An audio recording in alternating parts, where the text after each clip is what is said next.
What's up, YouTube? Miz from Crippletech. So I'm doing some testing here. Pardon the shakiness of the camera. It's on an arm that's not the most stable right now. So right now I'm doing testing with the icy graphite thermal pads. These are significantly worse, at least in this case, with the Ryzen 1600 and the CryoRig H1, I believe it is. Yeah, H1. Testing different fans with it, because we're doing a bunch of different things in one video, with fan speeds and whatnot. So if you hear the fan in the background, that's a 3000 RPM fan that's on there right now. Yeah, so these pads are not all that great. I'm getting consistently with everything about 6-7 degrees higher on the CPU. I'm not very impressed by them at all.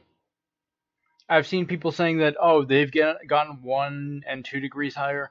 I'm going to be testing this on the 8700K, but it doesn't look very good right now, considering that the Ryzen, a cooler running CPU with the Noctua grease, which is not bad, but it's still kind of mid-tier.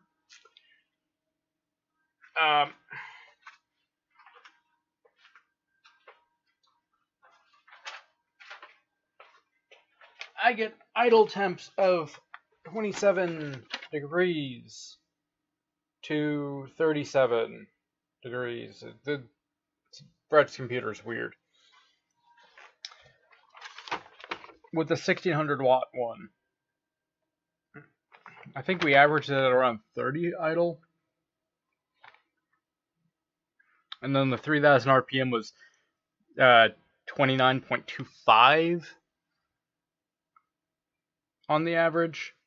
So slightly less, but not by that much. Then the ICTP, the thermal pad,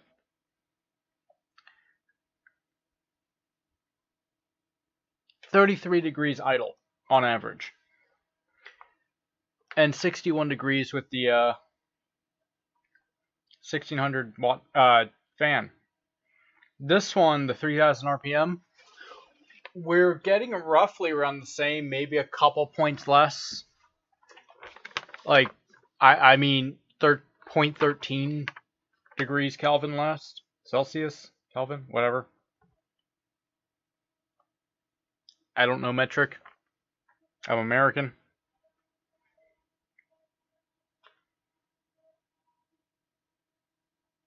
Yeah, and then under load, they were getting around pretty much the same, around 53, 54. I'm only doing about 10 minutes maybe on testing.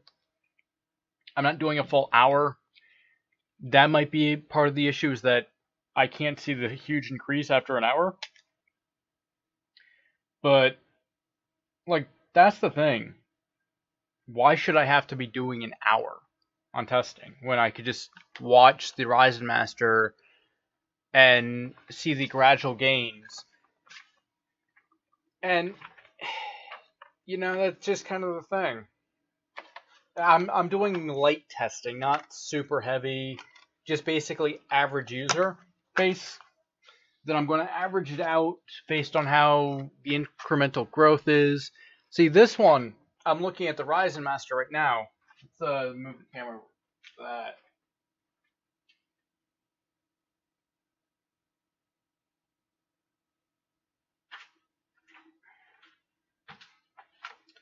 Yeah, sorry about the quality. It's not that great. Let me I'm gonna probably edit this video. I'm gonna grab some here. So, yay, our shitty quality videos. Oh.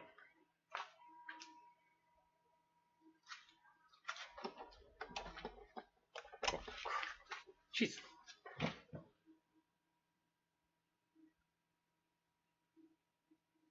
There we go. That's better. So it's not really increasing the temperature at all. After about 10 minutes, there might be some minor gains, but off the not, it stays static at 10 minutes. So I'm really not in the mood to go for an hour on this thing, considering that I also have to run a dehumidifier in here. Oh. Yeah, we're at 11 minutes, still hasn't changed. It is not detecting anything, so average this up to 62 degrees Celsius.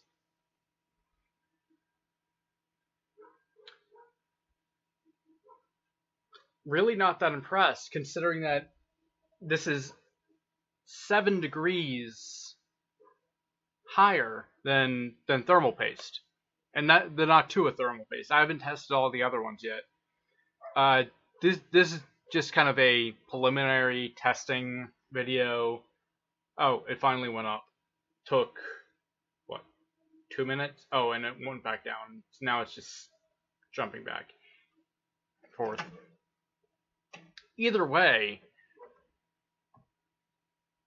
this is just not really all that impressive. Oop. Sorry, the arm is now falling off the table. I need to get a new desk.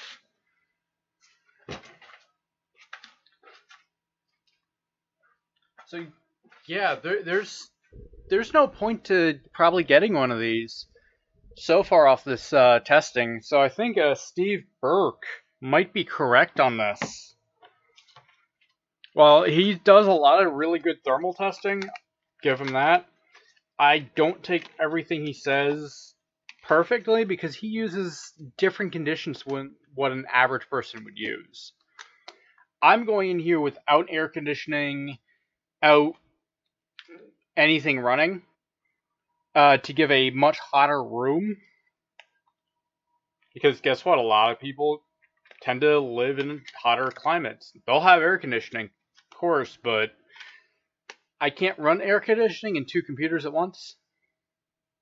So we don't have the greatest power breaker in the house, whatever it's called. Either way, I'm going to check out more testing on this. I'll get back, but yeah, so far, don't buy this.